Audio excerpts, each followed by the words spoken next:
Hello friends, welcome to my channel excellent coaching. आज हम block 4 का लास्ट यूनिट डिस्कस करेंगे जो 003 का लास्ट चैप्टर है, जिसका नाम है अदर मेजर्स ऑफ पर्सनालिटी। इसमें different types of personality test हैं, जिसके बारे में हमने पहले भी शॉर्ट में पढ़ा है। इसमें थोड़ा डिटेल में दिया हुआ है क्योंकि ये कभी कभी एग्जाम्स में मार्क्स कम मार्क्स में, ज़्यादा मार्क्स में किसी तरीके से भी पूछ लेते हैं।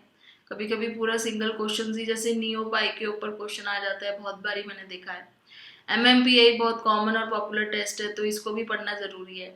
इंक ब्लॉट टेस्ट हम पहले पढ़ भी चुके हैं थोड़ा बहुत, तो थोड़ा सा और पढ़ लेंगे यहाँ पे।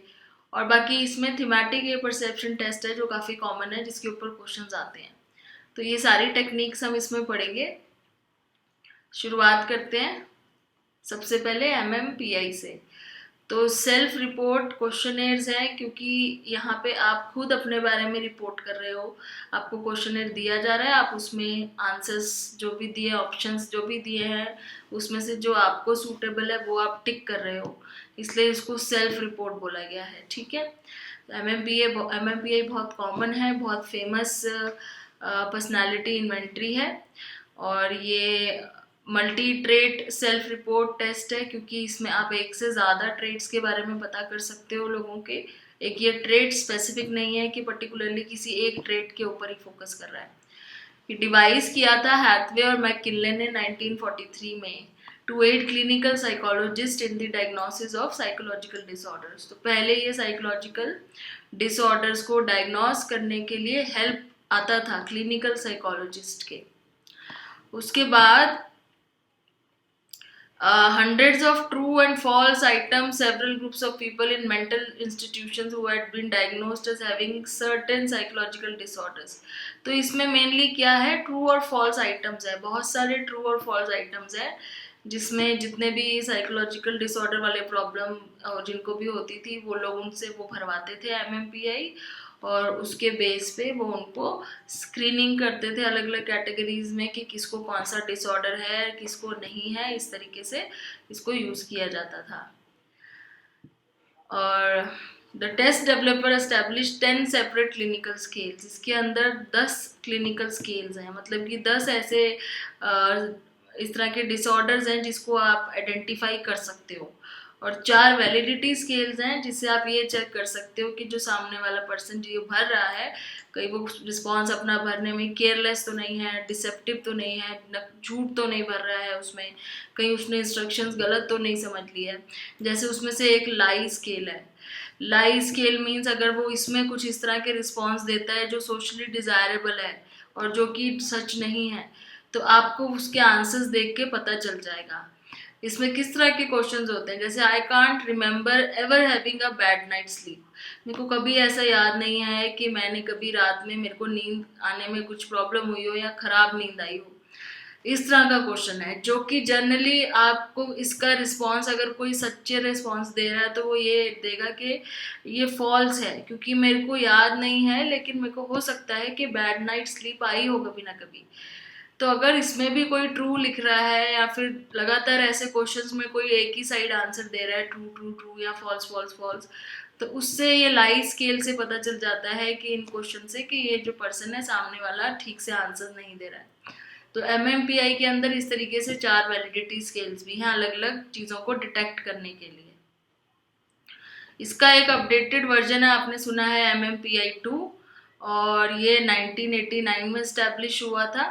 इसके अंदर 567 आइटम्स हैं, जो कि ओरिजिनल वाले में भी थे। आइटम्स का मतलब यहाँ पे क्वेश्चंस है। इसमें फ़र्क क्या है कि यहाँ पे सेक्सिस्ट जितने भी वर्ड्स थे ज़्यादातर, जैसे जिसमें ऐसे लग रहा था कि सिर्फ मेल्स के लिए हैं या सिर्फ फीमेल्स के लिए हैं, वो चीज़ें चेंज करके कॉमन कर दी गई हैं सबके लिए।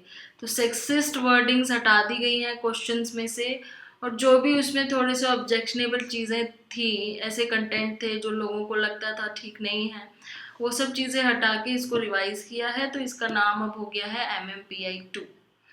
इसको इंटरप्रेट करने के 2 तरीके हैं। इंटरप्रेट मतलब जो क्लिनिकल साइकोलॉजिस्ट है उसमें जिस तरीके से वो देख के अपने उसके स्कोर्स को देख के जिस तरीके से वो डायग्नोस करता है, उसके 2 तरीके हैं। एक तो क्लिनिकल होता है, दूसरा एक्टूरियल होता है।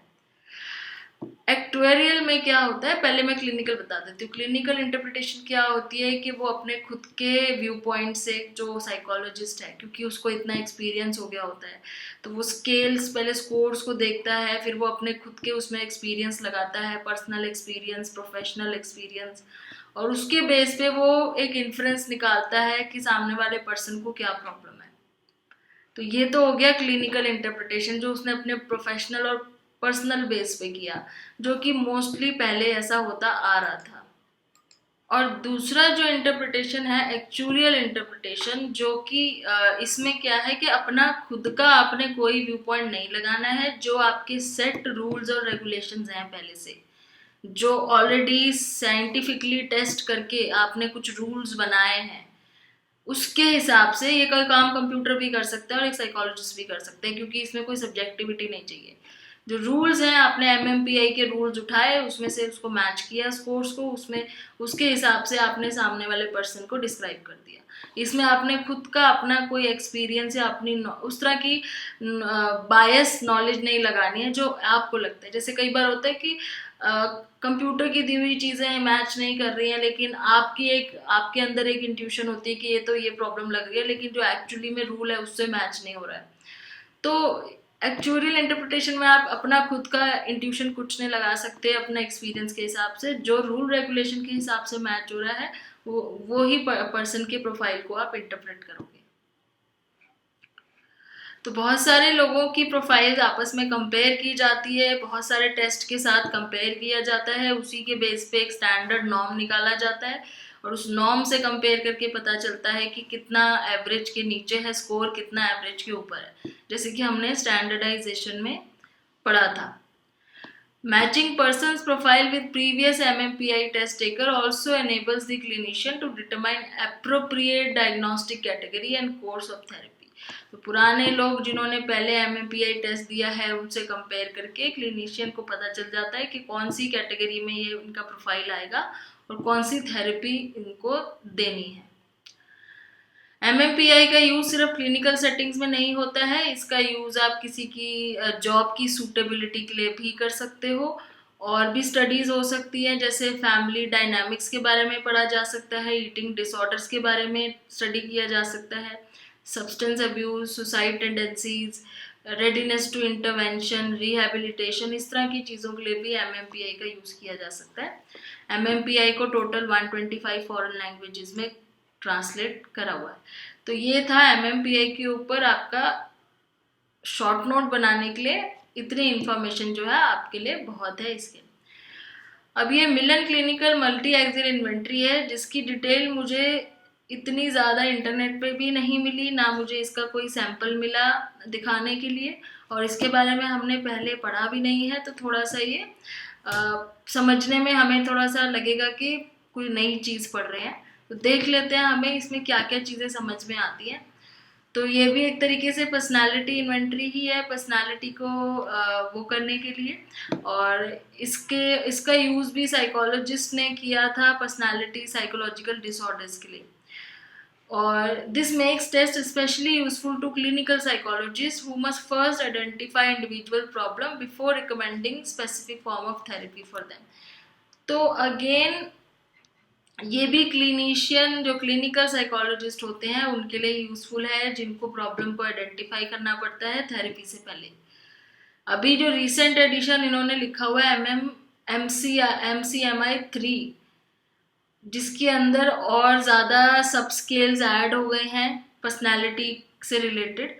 अगर आप वैसे इसको चेक करोगे नेट पे तो आपको MCMI 4 भी मिलेगा, बट इन्होंने यहाँ पे 3 तक ही बताया हुआ है। इसमें जो और ज़्यादा एडवांसमेंट हुई है उसमें और चीज़ें भी ऐड हो गई हैं, जिसमें आप और फर्दर टेस्ट कर सकते हो पर्सनालिटी के बारे में।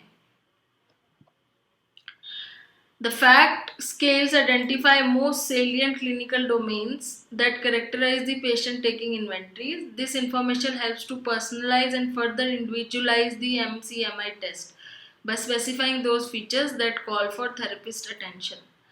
तो इसमें पर्सनलाइज थेरेपी का कॉन्सेप्ट बता रखा है। पर्सनलाइज थेरेपी का मतलब आप इसमें एक पर्सन की पर्सनलाइज इंफॉर्मेशन एक इंडिविजुअल इंफॉर्मेशन पे फोकस कर सकते हो इस टेस्ट के थ्रू, ताकि आप उसके ऊपर पूरे तरीके से, जैसे हम कस्टमाइज्ड वर्ड यूज करते हैं चीज़ों को लेके, वैसे थेरेपी के केस में इन्होंने पर्सनलाइज्ड वर्ड यूज किया है कि कुछ लोगों के लिए थेरेपी में कुछ इंडिविजुअल चेंजेस चाहिए होते हैं जो उनकी पर्टिकुलर प्रॉब्लम से रिलेटेड होते हैं।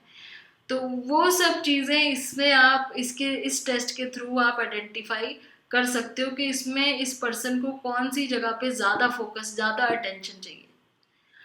इसके अंदर 175 आइटम्स हैं, मतलब कि 175 क्वेश्चंस हैं, और ये थोड़ी सी शॉर्ट है क्योंकि ऊपर हमने देखा 567 आइटम्स थे एमएमपीआई में, तो ये थोड़े से कम टाइम लगता है।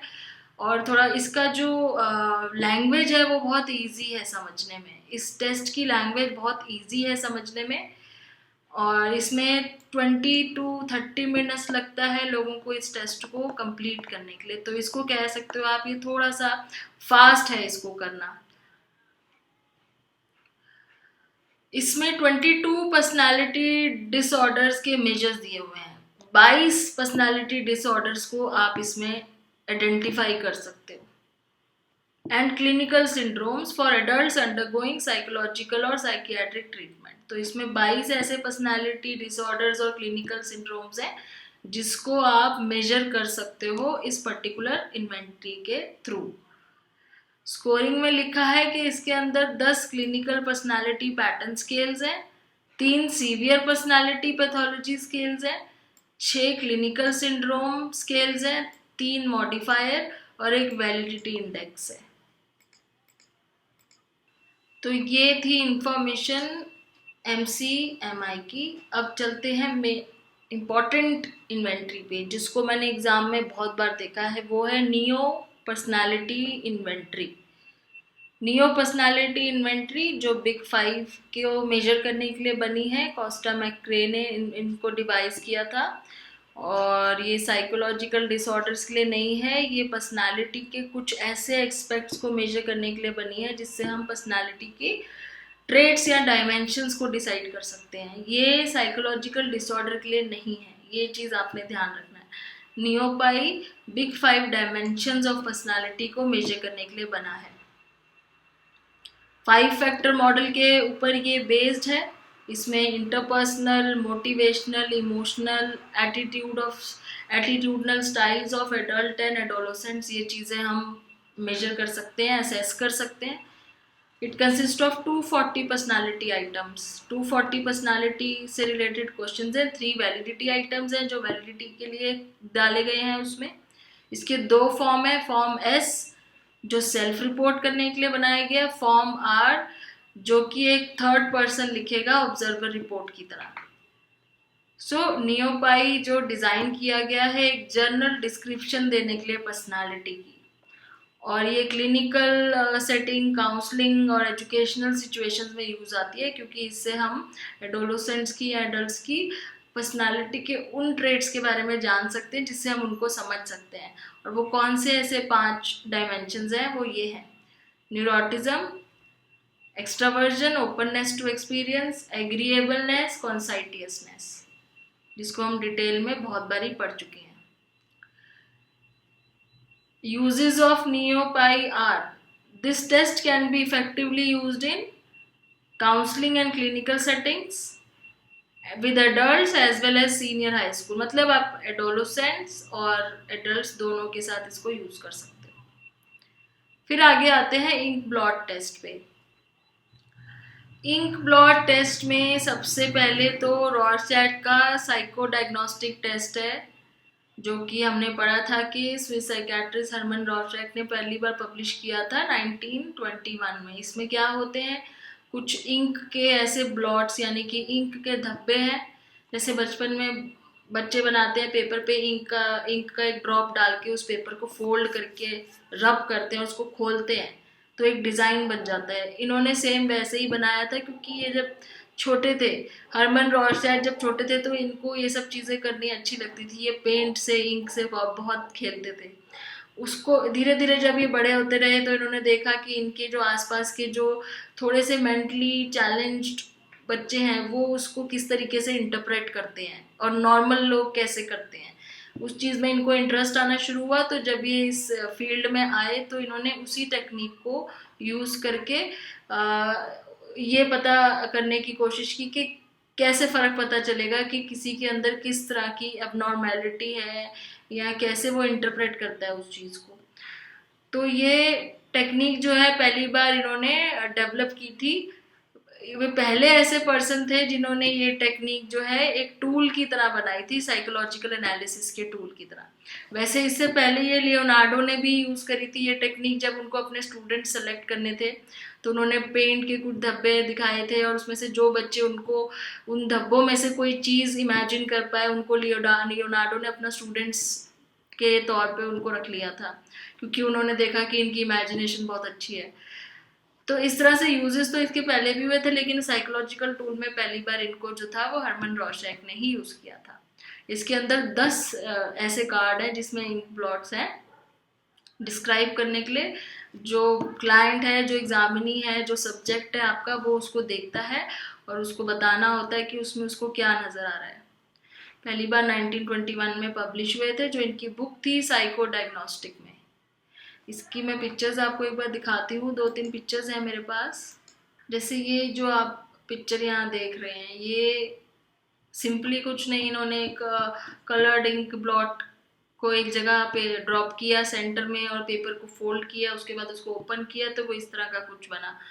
इसको जब वो दिखाते हैं अपने सब्जेक्ट्स को, अपने क्लाइंट्स को, और बोला जाता है कि आपको बताना है कि आपको इसमें क्या नज़र आ रहा है, तो किसी को इसमें ह्यूमन फिगर दिखती है, किसी को एनिमल दिखता है, किसी को बर्ड दिखता है, सबके अपने अपने इंटरप्रिटेशंस हैं और उसके बेस पे ही जो साइकोलॉजिस्ट है, साइकियाट्रिस्ट है, वो फिर इंटरप्रेट करता है कि इनके रिस्पॉन्स का क्या मतलब हो सकता है, इनके रिस्पॉन्स के पीछे क्या इमोशंस हो सकती हैं।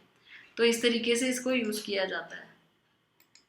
आज के टाइम पे इनका इंक ब्लॉट टेस्ट जो है सबसे ज़्यादा यूज़ होने वाला प्रोजेक्टिव टेस्ट है और ये बहुत ज़्यादा वाइडली यूज़ होता है। इसमें 1921 में ओरिजिनली जो कार्ड्स बने थे उनका साइज था 5.5 बाय 9.5 इंच कार्ड, और ये बायलेटरली सिमेट्रिकल थे। सिमेट्रिकल मीन्स दोनों साइड पे इमेज का साइज सेम आना चाहिए। कार्ड को आप आधा फोल्ड करोगे तो वो इक्वल साइज होगा। और ब्लैक एंड वाइट के 5 कार्ड्स हैं, रेड और ग्रे कलर के 2 कार्ड हैं, मल्टी कलर के 3 कार्ड हैं, तीनों में ही सब में ही एम्बिगुअस फिगर्स हैं। एम्बिगुअस फिगर मतलब कंफ्यूजिंग सी फिगर्स हैं और वाइट बैकग्राउंड है। फिगर कंफ्यूजिंग इसलिए है क्योंकि जो एग्जामिनी जो जो बैठा है सामने, जिसको आप कार्ड दिखा रहे हो, उसने बताना है कि उस फिगर से उसको क्या लग रहा है, तो इसलिए जानबूझ के इस तरह की फिगर्स बनाई हुई हैं। तो उससे पूछा जाता है कि ये कार्ड दिखा के कि आपको इस कार्ड में देख के क्या लग रहा है, क्या बना हुआ है, उसकी शेप के बारे में, कलर के बारे में, बहुत सारी चीज़ों के बारे में पूछा जाता है, उससे इंक्वायरी करी जाती है। पहले तो उसका रिस्पॉन्स लेते हैं कि आपको क्या नज़र आ रहा है इसमें, फिर उससे एग्जैक्टली पूछा जाता है कि आपने कौन सी लोकेशन को देख के किस चीज़ पे आपका ज़्यादा फोकस था, वाइट होल ब्लॉट पे था या कोई कॉमन डिटेल पे था। इस तरीके से इसकी स्कोरिंग की जाती है। आपने कलर का देख के क्या बोला उसने, फिर शेडिंग पे ध्यान दिया कि नहीं दिया। तो ये बहुत डिटेल में इसको इंक्वायरी की जाती है कि उस पर्सन ने किस चीज़ पे उसके ध्यान दिया और उसके बेस पे उसका रिस्पॉन्स था। ये इंक्वायरी क्यों की जाती है? क्योंकि ये लोग उसके बेस पे इंटरप्रेट करते हैं। जैसे अगर कोई होल रिस्पॉन्सेज जो देता है, होल रिस्पॉन्सेज मतलब एज इन कोई पूरा कार्ड देख के रिस्पॉन्स दे दे बिना डिटेल में जाए, तो उसको बोला जाता है कि उसकी थिंकिंग बहुत ऑर्गेनाइज्ड है, बहुत इंटीग्रेटेड थिंकिंग है। कलर को देख के रिस्पॉन्स मिलता है तो उसको बोला जाता है कि वो बहुत इमोशनल है, बहुत इम्पल्सिव है। इस तरीके से वो किस चीज़ को देख के रिस्पॉन्स कर रहा है, उसके बेस पे उसकी पर्सनालिटी को जज किया जाता है। वाइट स्पेस को देख के बोला जाए तो अगर कोई रिस्पॉन्स दे तो बोला जाता है कि वो ऑपोजिशनल टेंडेंसी का है। ऑपोजिशनल मतलब दूसरों को हमेशा अपोज करने की कोशिश करता है। इस तरीके से ये डिटेल जाननी जरूरी हो जाती है कि उसने किस चीज़ के ऊपर बेस पे अपना रिस्पॉन्स दिया है, किस पे ध्यान दे के रिस्पॉन्स दिया है, कोई पर्टिकुलर डिटेल पे या पूरे कार्ड को जनरली देख के रिस्पॉन्स किया। प्लस रिएक्शन टाइम भी बहुत इम्पोर्टेंट होता है कि कितना टाइम लगाया है उसने रिएक्ट करने में। ज़्यादा टाइम लगाया है अगर, तो फिर उसको एक एंजाइटी लेवल ज़्यादा मानी जाती है कि उसके अंदर एंजाइटी लेवल ज़्यादा है, वो बहुत सोच के बोल रहा है, या फिर सेल्फ कंट्रोल बहुत ज़्यादा है उसके अंदर, इसलिए बहुत टाइम लगा रहा है जवाब देने में। तो इस तरीके से इसकी इंटरप्रिटेशन होती है। बट अगेन इस तरह की इंटरप्रिटेशन का कोई स्टैंडर्डाइजेशन नहीं है, कहीं लिखा नहीं हुआ है कि कितनी देर में कौन करेगा इंटरप्रेट, तो आपने उसको इस कैटेगरी में डालना है।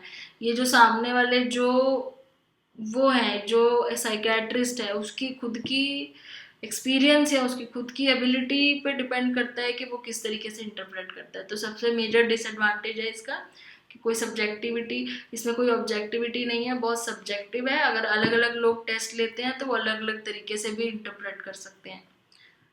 जैसे अगर कोई अनरियल कैरेक्टर्स बोलता है कि उसमें घोस्ट है या कोई क्लाउन है, तो फिर उसके उसमें फिर एक तरीके से indicative of inability to identify with real people, कि वो सही रियल लोगों के साथ आइडेंटिफाई नहीं करता, वो अपने आप को रियल लोगों के साथ आइडेंटिफाई नहीं कर सकता। इस तरह से आप इंटरप्रेट करते हो रिस्पॉन्स के ऊपर, लेकिन अगेन अलग अलग लोगों का अपना अलग अलग रिस्पॉन्स होता है। तो इसमें स्टैंडर्डाइजेशन नहीं है, सबसे बड़ी प्रॉब्लम ही यही है इन टेस्ट की। इसी को इम्प्रूव करने के लिए होल्ड्स इंक ब्लॉट टेक्निक बनी थी, होल्ड्समैन ने जो बनाई थी इंक ब्लॉट टेक्निक। थोड़ा सा इम्प्रूवमेंट है, उससे थोड़ा सा बेटर है। ये बनी है एज 5 एंड अबव वाले लोगों के लिए, मतलब 5 साल से ऊपर वाले लोगों के लिए है, बच्चों के लिए नहीं है। और इसमें भी वही है, पर्सनालिटी स्ट्रक्चर जो सब्जेक्ट का है उसको टेस्ट करने के लिए बना हुआ है।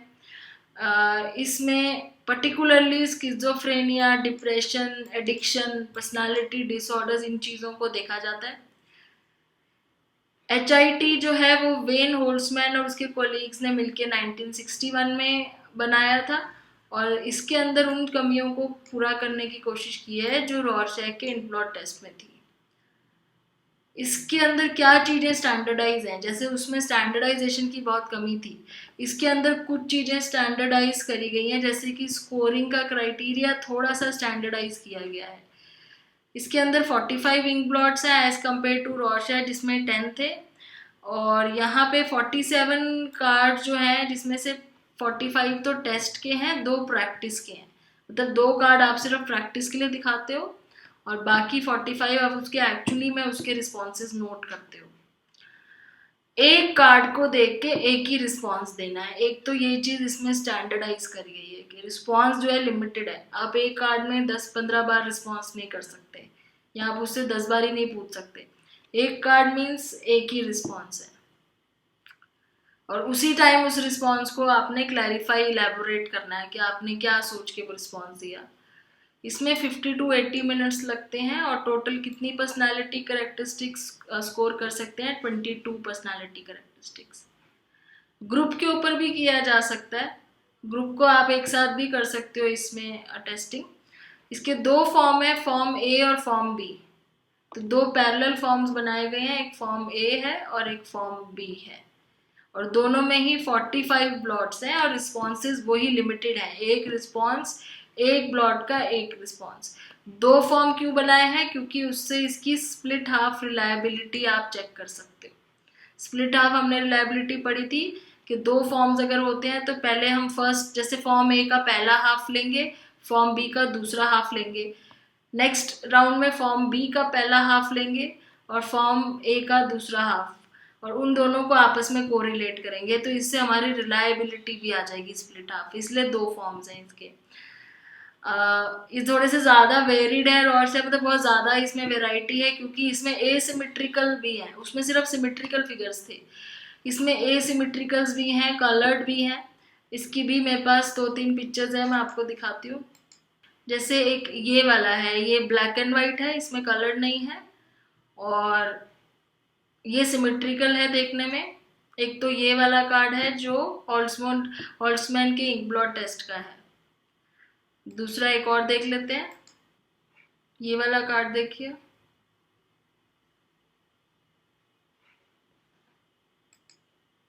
और फाइनली एक ये वाला है।